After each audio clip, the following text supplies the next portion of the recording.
ใช่ครับก็เป็นเลดี้ดูโร่จากพัทยาครับช่วยกัน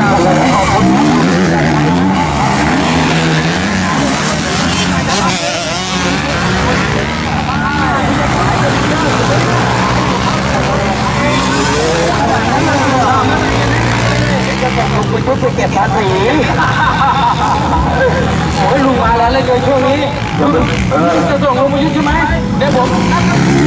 ก็มาคุยดีกว่า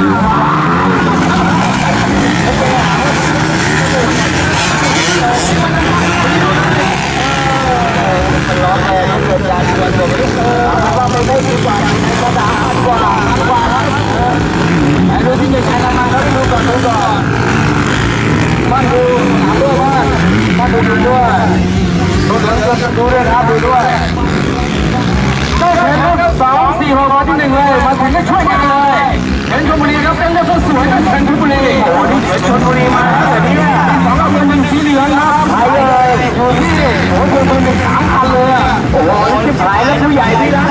ผู้ใหญ่ผู้ชายที่ขี่ด้วยเบอร์รับแต่แล้วผู้ใหญ่ผู้ชายนี่เจ้าไผ่กันแน่วะเนี่ยผู้ใหญ่เข้ามาสวยจังเลย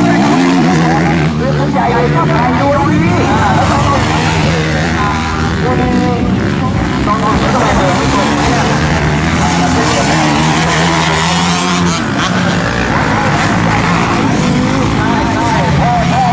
เจ้าโอ๊ตยอ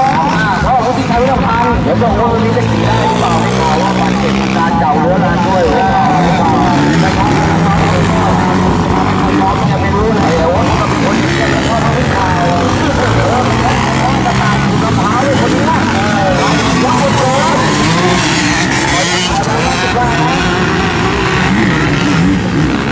เอาคนนี้5 รอบพอไม่ต้องเยอะพอรุ่นไปเยอะใส่แค่5 รอบพอมาแค่5 รอบพอโยพี่ไหนเยอะเดี๋ยวถ้า5 รอบหมดเลยก็ยินดีต้อนรับท่านผู้ช่วยแม่ด้วยสุภานายกแห่งรถภาคตะวันออกคนต่อไปสุดยอดให้เป็นสุภานายกเลยตะแวกเนี่ยที่2 แล้วนะคุณจะทำหน้าที่ใหญ่ไทยขอย้ำว่าไงว่าไงคุณครับต่อเลยโอเคโอ้โหก่อนเลยเขาขี่ยังไงจะตายคนโดนเขาจะได้ไปถึงเขาต้นสนามถึงวันนี้ต้องมาสมัครก่อนนะต้องมาสมัครก่อนการแข่งกระต่ายแข่งพ่อคุณที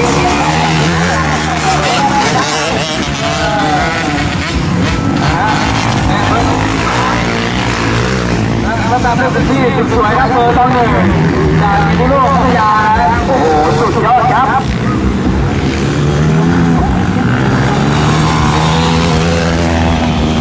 รายชื่อเรื่องอยู่ไปโน้นเรียบร้อยเลยอีก1ครับ